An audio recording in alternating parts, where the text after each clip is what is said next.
2년 전에 칸에 갔을 때 네. 괴물을 보고 그 해에 그러네요. 그 칸 경쟁작 중에서 제일 좋아하는 게 괴물이었거든요. 아니 근데 괴물을 선택해서 와서 야, 이렇게 아버지와 아들이 이렇게 닮은 건가? 근데 왜 이렇게 목이 쉬셨어요? 아니 그렇게 나는- 노래방 가셨어? 아니 노래방 가셨어. 한 노래 하시거든. 네, 아까 말씀드렸던 그 전상혁 님의 아버님께서 방문을 해주셨습니다. 네, 이 특별 손님이시죠? 네, 특별 손님이기도 하고요. 네. 근데 아마 놀라시는 분도 계시고 텐데요. 네. 소개해드리겠습니다. 안녕하십니까 영화평론가 칸찬입니다. 칸찬이는 신의 키에서 또 뵙고 네. 지난번에도 한번 신의 대본에서 뵀었는데 근데 이미 사람들이 많이 알고 계시죠? 네, 그렇죠. 아니 왜냐면 네. 이제 초기에 매불쇼에서 제가 소개해서 출연한 적이 있었고 아버지를 오랜만에 봬요. 그래요. 그러니까 아버지는 아버지대로 바쁘시고 또 네. 손도 바쁘니까. 나에 비하면 아들 바쁜 거는 뭐 볼 수가 없어요 얼굴을. 근데 두 분 이렇게 뵈니까 좀 닮았어. 닮았죠. 얼굴이 많이 이렇게 많이 닮았어. 닮았어요. 저도 가끔 이렇게 어. 카메라 그러니까 찍은 걸 저희가 직접 가져와서 편집을 하다 보니까 이렇게 어떨 때는 이제 캐릭터상 안경을 벗고 있는데 어느 순간에 딱 멈추면은 아버지가 있고. 아버지의 젊었을 적 사진들이랑 그래요? 이렇게 대놓고 보면은 똑같이 생겨가지고 가끔 소름 돋아요. 자, 그럼 우리 오늘 또 영화 얘기를 해야 되는데 네, 맞습니다. 아까 이제 가져오셨던 본인의 이제 인생 영화 고레다 히로카즈 감독의 괴물이라는 영화를 가져오셨어요. 네. 사실 그 식구 아버지의 관계 이런 게 그 고레다 히로카즈 감독 영화에 굉장히 많이 등장해요. 근데 제가 사실 조금 던졌던 거예요. 그렇죠. 그렇게 아버지라는 적이 있고. 최고죠. 나도- 언제나 최고죠. 이 괴물을 선택해서 나한테 보냈을 때 내가 너무 놀란 게 2년 전에 칸에 갔을 때 네, 네. 괴물을 보고 그 해에 그러네요. 그 칸 경쟁작 중에서 제일 좋아하는 게 괴물이었거든요. 아니 근데 괴물을 선택해서 와서 야, 이렇게 아버지와 아들이 이렇게 닮은 건가? 근데 왜 이렇게 목이 쉬셨어요? 아니 그렇게 나는- 노래방 가셨어? 아니 노래방 가셨어. 한 노래 하시거든요. 아니야 노래방 뿐이 아니야. 진짜 한 노래를 하나? 아, 최고죠. 노래방. 제가 아는 아저씨들 중엔 최고입니다. 노래방 얘기를 많이 하셨어요. 네, 맞아요. 좋아하신다고. 네. 근데 그래서 이것도 아버지도 좋아하고 아들도 좋아하고 그럼 이게 상관이 사주가 있나? 많다. 근데 그 전에 일단 그래도 왜 이 영화를 선택했는지 조금 얘기 좀 들어봤으면 좋겠어요. 네. 일단 뭐 제가 사실 영화를 뭐 그래도 꽤 많이 봤다고는 하지만 영화를 이렇게 뭐 엄청 뭐 분석하고 막 이런 저는 잘 모르거든요. 사실 그냥 느낌으로 보는 것 같아요. 근데 그냥 끝나자마자 막 주체 없이 할 수 없이 눈물이 났는데 그냥 뭔가 그 두 소년의 어떤 마음이 아름답기도 했고 그리고 제가 와닿았던 거는 뭔가 요즘 하도 이 물어뜯기 바쁘고 누군가 이 무언가 어떻게든 하나 이 몰아세워서 이 총알바지를 만들려는 게 되게 오래됐잖아요. 이 핸드폰 SNS가 그렇게 발전하고 나서 더 심해진 것 같은데 저 같은 경우에는 거의 최전선에 있는 사람이거든요. 어떤 그런 총알바지를 만들기 싸움의 최전선에 있다 보니 항상 어떤 그런 리스크를 피해야 하고 뭐 이런 것들을 최대한 긁어부스럼을 안 만들어야 어쨌든 잘 유지를 할 수 있기 때문에 그래서 더 좀 이렇게 많이 변해가는 것 같은데 더 이렇게 뭔가를 안전하게 해야 된다는 생각. 근데 거기서 저만 해도 영화 내내 사실 혹시 안 보신 분들 때문에 영화 내내 그걸 찾아 나서고 있었거든요. 괴물은 누구인가? 그렇죠. 누가 잘못인가? 얘였네. 그거 저도 단순하게 계속 그 서사를 따라가면서 보다가 결국 마지막에는 그게 중요한 게 아니었고 맞습니다. 결국 그게 나였고 네. 내가 괴물이었고 막 이런 마음을 딱 느끼고 나니까 아 내가 저 사람들한테 뭘 할 게 아니구나. 나 똑같은 놈이었구나. 근데 그게 그냥 어떤 의식적으로 했을 때는 내가 안 그랬을지 몰라도 제가 그냥 아무 생각 없이 본능적으로 보다 보니까 저도 괴물이었던 거잖아요. 그래서 그런 거를 느끼면서 아, 또 한편으로는 또 반성하게 되고 또 반대로는 아, 또 세상을 바라볼 때 조금 더 이렇게 좀 이런 시선도 필요하겠구나. 너무 이렇게 영화평론가의 아들은 역시 다르죠. 그럼 또 아니 저는 제가 느낀 것만 얘기하는 아니 거야. 근데 들으면서 영화평론가인 아빠보다 낫네. 그냥 시네킥 저랑하시죠, 시네킥. 고레다 히로카즈한테 우리 아들의 감상평을 전하면 정말 좋아할 것 같네. 그러네요. 그런 거를 말하기 위해서 만든 영화일 테고. 사실 고레다 히로카즈 감독이 본인이 직접 쓴 대본으로 사실은 영화를 많이 찍었어요. 아, 그러니까요. 그런데 이번에 이 괴물은 다른 사카모토 루이치가 음악을 맡았고 사카모토 유지라고 했는데 그 원래 본인이 다 쓰는데 그 대본을 보고 이제 마음에 들어서 그렇다고 어? 하시더라고요. 한 건데 왜냐면 보통 고레다 히로카즈 감독의 영화의 특징이 주인공을 놓고 쭉 흐름으로 쭉 가는 그리고 잔잔한 일상성을 탐구하는 영화였는데 맞습니다. 구조라는 생각을 하게 만든 영화가 괴물이에요 사실은. 이건 사실 세 덩어리의 구조, 엄마의 시각, 선생님의 시각, 그리고 자기 아들의 시각으로 관객들 다 오해와 오해를 결국 이해하게 만드는 이 구조를 가진 영화였는데 왜 구조적으로 얘기하냐면 이 영화가 되게 그 연출적으로 고민을 많이 한 흔적이 보이는 거예요. 맞아요. 예를 그거를 들면 되게 많이 뭐냐면 느꼈어요. 네. 시작이 불로 시작하잖아요. 그 화재 사건, 꼬마의 아빠가 자주 가던 바가 있는 그 빌딩의 화재 사건으로 사람이 저지른 화재로 끝나면 영화의 엔딩은 뭐냐면 자연의 폭풍 후에 물로 끝나요.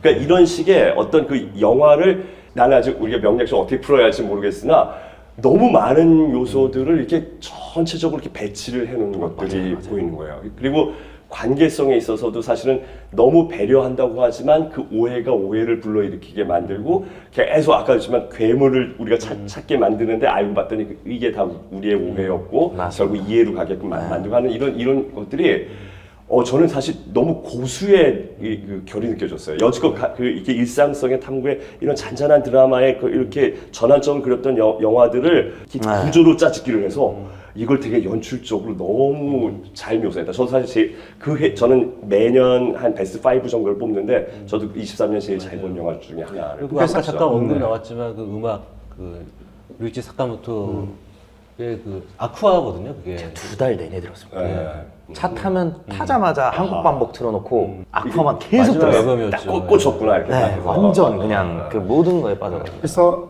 그 고레다가 그 전년도에 이제 브로커로 칸에 갔고 바로 이어서 또 간 거잖아요. 그렇죠. 근데 브로커로는 이제 나무주상 송강한테 송강한테. 갔고 이거는 이제 각본상에 갔잖아요.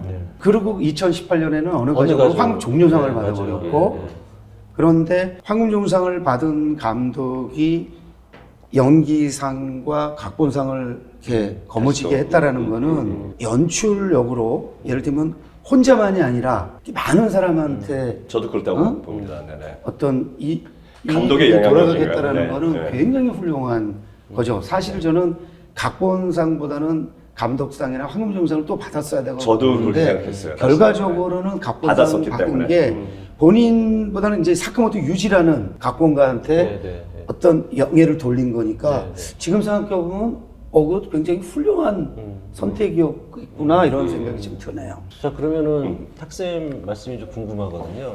사주와 영화 이때 선택의 탁 선생님 관계가. 그 영화 보셨습니까? 예. 네, 잘 보셨나요? 너무 좋았던 게 그러니까 인생이라는 게 과연 뭘까를 갖다 거기서 느낀 게 있거든요.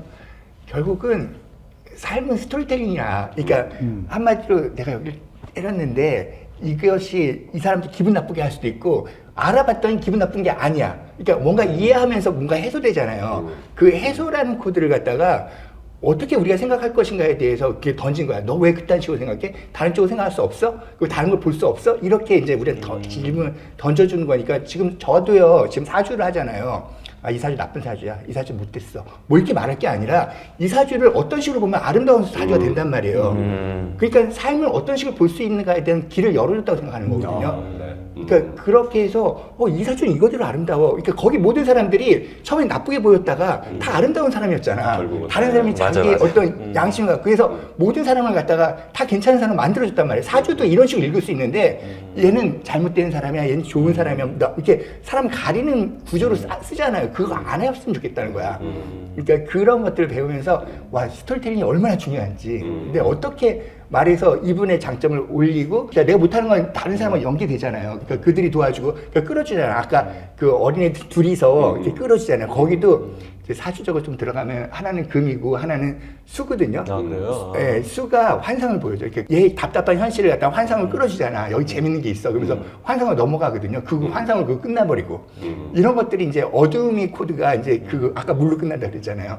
그걸로 이제 우리 마음을 갖다가 정화시켜 주는 거지. 그 꼬마님이 요진가 그랬죠? 거기 네. 그 극 중에서 네. 그 친구가 네. 너는 너는 네, 돼지네를 갖고 맞아. 다 그렇죠. 태어나네라고 네. 해서 돼지네를 얘는 갖고 있다. 나는 다시 태어나야 돼 재생해야 돼 이렇게 예, 그러면서도 각하는 아이의 자기가 이야기. 자기 환상을 자기가 만들잖아요. 저도 개 때문에 울었어요, 사실은. 개로 인해서 엔딩에서 울게 했는데, 그렇죠. 그런 것처럼 우리가 환상을 만들어낼 수 있는 힘들이 얼마나 좋냐는 거지. 그러니까 맞고 힘들고 어렵고 하는데 그걸 인정 안 해버리고 꿈을 향해서 가는 그런 것들이 우리한테 꼭 필요하지 않을까. 근데 이 사주가 그 사주구나.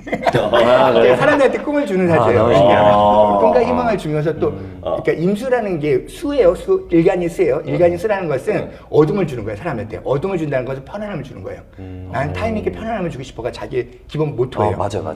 그러니까 그렇게 돼 있어요. 그러니까 일간이란 건 나의 정체성인데 사람들이 모두가 편안했으면 좋겠어. 그냥 눈 감았으면 좋겠어. 나는 꿈을 주고 싶어. 근데 거기서 걔네가 꿈을 주는 방법을 알려줬잖아. 그러니까 나도 저렇게 살고 싶어라는 게 나타나지 않겠냐는 거지. 예. 그리고 어떤 탈출구, 내가 사람들하고 어떻게 돼야 될지, 내가 뭘 잘하는지, 너도 꿈을 줄 수 있는 힘이 있거든요.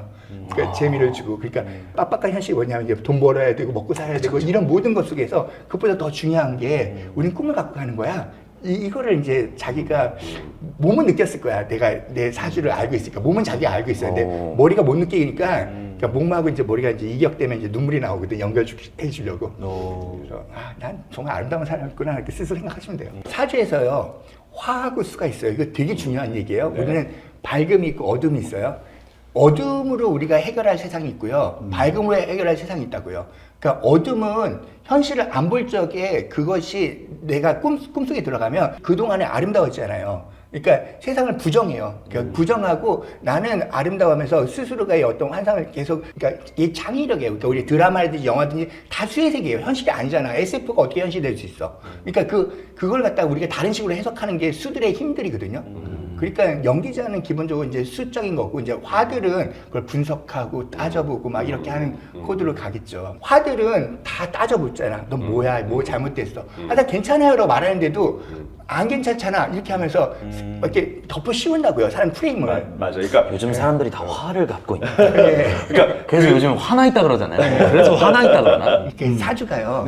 여기는 관이고요. 관. 여기는 식상이라고 네, 해가지고 나에서 나오는 감정을 얘기하고요. 여기는 세상이 보는 관점, 그 세상의 관점에서 봐요. 그러니까 시각이 달라요. 관은 내가 우뚝서 깃발이라고 했잖아요. 그러니까 내가 깃발로 세상이 어떻게 돌아가는지 내가 중심이 돼가지고 그들을 갖다 이끌어가려고 하는 마음이 있고, 여기는 나의 충동으로 이건 아닌 것 같아 하면서 이렇게 개인적인 어떤 그러니까 게릴라 같은 경우고 이렇게 정부 같은 경우 같은 굉장히 그런 사회적인 bigger purpose를 가지고 사시는 분이어서 저는 그 시구만해서 저는 크고 작은 게 아니에요. 그냥 방향 그냥 내가 방향이 다루는 다루는 거예요. 저는 only me거든요. 그러면 아버님이 어렸을 때 이렇게 방목하는 스타일이었어? 아니면 이렇게 계속 이렇게 개입하면서 완전 방목 스타일. 완전 완전 방목이었죠. 오히려 조금 개입하셔도 됐을 정도라고 하죠. 엄마가 방목이고. 그거를 불만스러워했지. 근데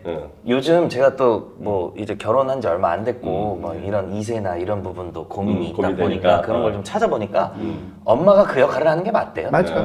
그래서 지금도 그나마 두 아들이 아버지랑 이렇게 사이가 그래도 좋은 게 아닌가. 만약 그때 아버지가 개입했으면 지금 와서 사이가 틀어졌을 수도 있죠. 네. 그것도 좀 다른 거 아닌가요? 사람마다 좀 다르잖아요. 아버지가 관여해서 잘 되는 아들이 될 경우도 있나요? 여기는 그 선생님 사주는 무조건 아들이 잘 되는 사주거든요. 어. 그러니까 아들을 믿고 따라주면 무조건 잘 돼요. 근데 아들을 갖다가 내가 지지하려면, 그러니까 내가 다듬으면 아들이 망한 거죠. 더 관여하거나 오히려 고관여 해갖고 이렇게 하고 이러면 그래서 잘 자라나 잘된 보네요. 거야. 아버지가 저를 방목하셨거든요.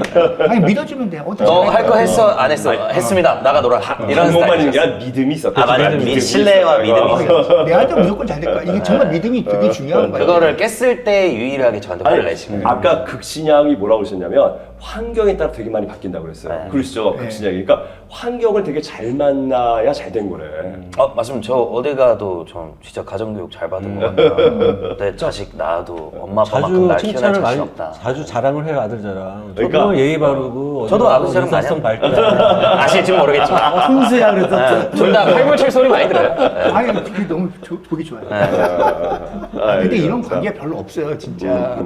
어려워. 그러니까 사람이 현명해야 돼. 그것에 감사하면서. 오늘 어떠셨어요? 너덜트 TV.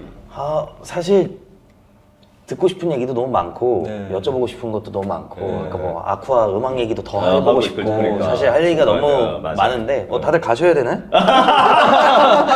네. 저는 뭐 체력이 뭐 촬영을 뭐 길면 아니 좀더 물어봐요. 박봉준 좀. 자기가 어, 바쁘다고 빨리 가야 된다고 그러고. 아니요, 촬영은 뭐 22시간씩 하는 사람이기 때문에 그러니까. 저희는 뭐 체력으로는 전혀 지장이 야. 없고 이게 또 아는 만큼 보인다고 제가 더 조금만 알고 왔으면 선생님한테 더 다양하게 질문할 수 있었을 것 같았는데 나중에 한번 아쉽네요. 또 모실게요. 네, 저희는 뭐 이게 저는 뭐 불러주시면 재밌는 건요. 내 사주가 이렇게 생겼잖아요. 그러면 내 사주를 좋아하는 사람들이 팬이 돼요. 그러니까 사람들은 자기 다워지면 팬이 생기는 거예요.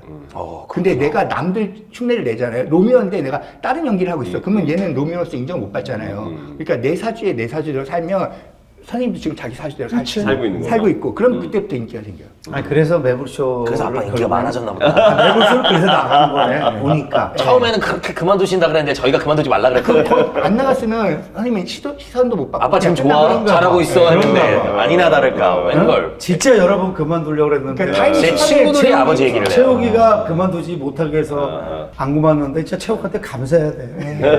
네, 오늘 바쁘신 와중에 시간 내서 감사드리고요. 아닙니다. 저희도 열심히 해서 너덜트의 반에 아유 전혀 되도록 노력하겠습니다. 저희 다 일개 유튜버들이기 때문에 아드님 응원차 방문해 주신 칸찬 선생님도 감사드리고요. 네, 불러주셔서 고맙습니다. 아유 너무 재밌는 시간이었습니다. 오랜만에 뵈서 좋았습니다. 네, 저희 또 다른 선생님과 또 다른 영화로 다시 한번 찾아뵙도록 네. 하겠습니다. 네. 감사합니다. 네, 수고하셨습니다.